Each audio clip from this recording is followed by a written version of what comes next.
Je suis président du CIDMAT, la maison des associations humanitaires, qui est aussi un centre de documentation. Donc on groupe à la fois un centre Ritimo, qui existe dans les 70 villes en France, et puis en même temps on est la MAT, maison des associations humanitaires, où on regroupe une vingtaine d'associations, un peu plus de 20 associations humanitaires plutôt engagées au niveau tourangeau.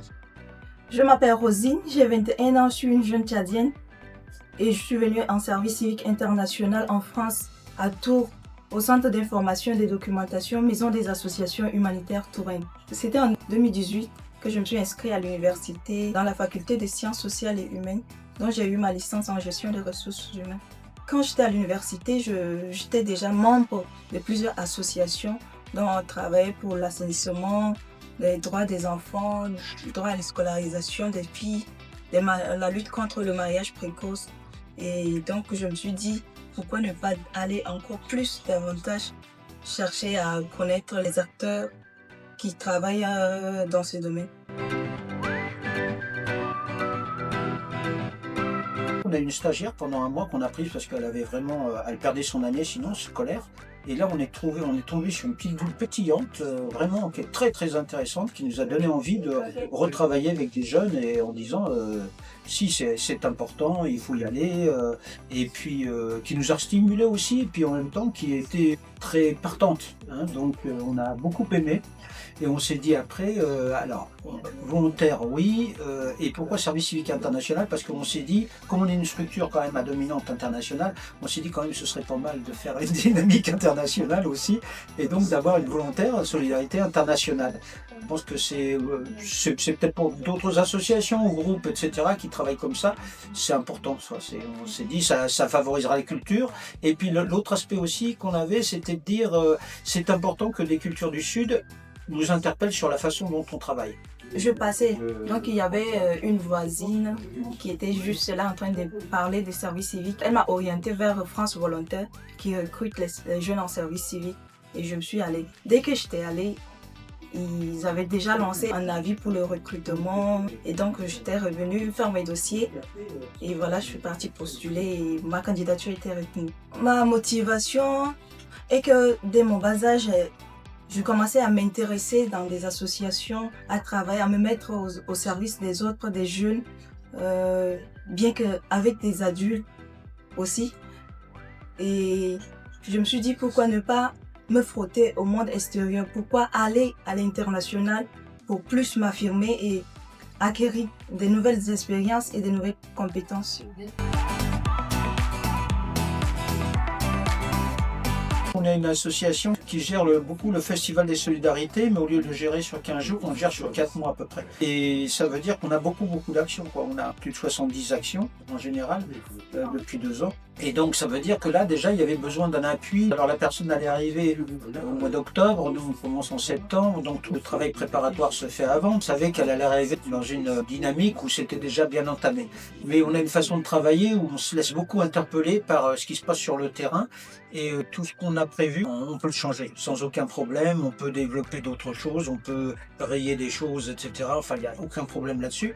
Ce qui fait que si la personne était assez dynamique, elle pouvait tout à fait s'insérer dans des projets qu'on avait, ce qui a été réalisé. Alors ça, c'était déjà sur 4 mois. Et après, on se disait, ça peut permettre aussi de structurer un peu plus nos actions en dehors du Festival des Solidarités. Et là, on s'est dit, ça peut être intéressant de travailler autour d'un public jeune. Et là, on s'est donné pour objectif de dire, OK, on développe les actions, on développe les façons d'intervenir et aussi le travail avec certaines structures qu'on côtoyait assez peu. Donc en fait, on a un gros partenariat, mais peu avec des structures de jeunes. On a un centre de documentation et là, on est en train d'essayer de le redynamiser. On a tout retrié. Ça fait 2 ans qu'on est dessus pour élaguer tout ce qui était un peu ancien et tout ça, pour dire on investit sur telle et telle documentation et puis de voir comment est-ce que vous pouvez la transmettre, cette documentation à l'extérieur. Déjà, on a préparé mon esprit qu'il y a une structure d'accueil qui sera là pour vraiment m'orienter et m'accompagner dans ma mission. Et donc, je me suis dit aussi, de l'autre côté, on a une structure d'envoi qui fait en même temps le suivi. Donc, voilà, j'ai trouvé que c'était vraiment bien pour moi.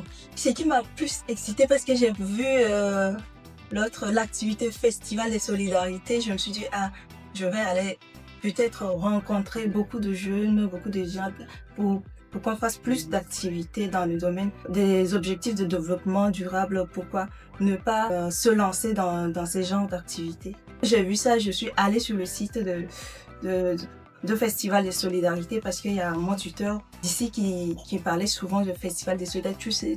Quand tu seras arrivé, tu seras en plein Festival de Solidarité. Et donc voilà, je me suis dit que qu'est-ce que ça veut dire vraiment le Festival de Solidarité.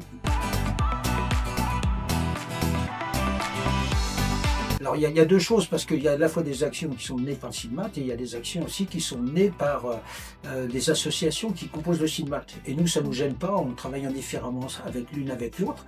Et elle peut très bien, par exemple, travailler, l'autre jour elle est partie avec Dominique, parce qu'il y avait tout un travail d'animation autour du jeu des inégalités, avec une association qui s'appelle ATD, donc on travaille dans les quartiers, qu'elle peut intervenir, donc on est un groupe aussi de peuple solidaire, où ça peut être dynamique aussi assez fréquemment, et donc là on a par exemple participé à la journée de l'eau, hein, avec donc des animations, à la fois animation dans le stand et puis elle a travaillé sur la décoration aussi des salles, parce qu'on avait donné avec mission de dire tu fais comme la décoration d'une salle quand tu es en Afrique, etc. Et donc là c'était la journée du 16 décembre, où c'était sur un travail de la journée de restitution des actions au niveau du Festival des Solidarités, mais de façon festive, hein, donc il a fallu travailler aussi sur le mode festif. Donc voilà, donc il y a tout ce type d'action-là. On travaille ensemble. Il y a toujours un groupe, mais ici on a l'habitude de travailler en groupe, hein, c'est-à-dire que les gens travaillent rarement tout seuls, on fait toujours des groupes de personnes, donc Rosine fait partie d'un groupe, donc le groupe de structuration, on travaille à deux là-dessus, sur des groupes, ils travaillent à 3, 2, 3, etc. Par contre, il y a les tâches après qui sont déterminées, qui fait que la jeune, elle a sa responsabilité de choses et tout ça. J'étais arrivée en plein Festival de Solidarité, nous avons eu à mener des actions avec différentes associations. Donc, on a fait la marche contre le racisme et pour l'égalité. On a fait des animations dans des centres sociaux et des expositions à la journée de l'eau, journée de la lutte contre la misère et bien d'autres journées. Après le Festival des Solidarités, je me suis focalisée dans le travail de documentation, faire de l'inventaire documentaire, et je me suis infiltrée un peu dans le domaine de comptabilité, dont j'ai appris à travailler sur Excel et bien d'autres connaissances informatiques. Pour les jeux pédagogiques, on a eu à travailler dans le domaine de documentation, parce qu'on a récapitulé les outils qui peuvent nous servir dans des animations. On a déjà une idée, une liste qui nous permettra de nous orienter comment on utilise ces genres d'outils avec tel public ou avec autre. Alors, où c'est un peu difficile, c'est par rapport à la jeunesse, parce qu'en fait, on pensait que l'action serait menée plus promptement, enfin plus rapidement, et en fait, c'est très long, parce que les gens, quand ils nous rappellent au bout d'une semaine, 15 jours, même quand on les relance 2 fois, 3 fois, etc., on a beaucoup de mal à avoir une dynamique. Alors, on sait que pour mener un projet, il faut une dynamique, hein, il faut une temporalité assez précise et tout ça. Les difficultés ne sont pas vraiment assez nombreuses, et comme je disais, c'est comment trouver le public jeune. C'est ça le problème. Comment animer et comment sortir de soi, au fait. Avant, j'étais vraiment stressée. Comment prendre la parole devant une foule que je ne connais pas. Bien que j'avais cette capacité dans mon pays, mais c'était un autre public. J'avais du mal vraiment à m'affirmer.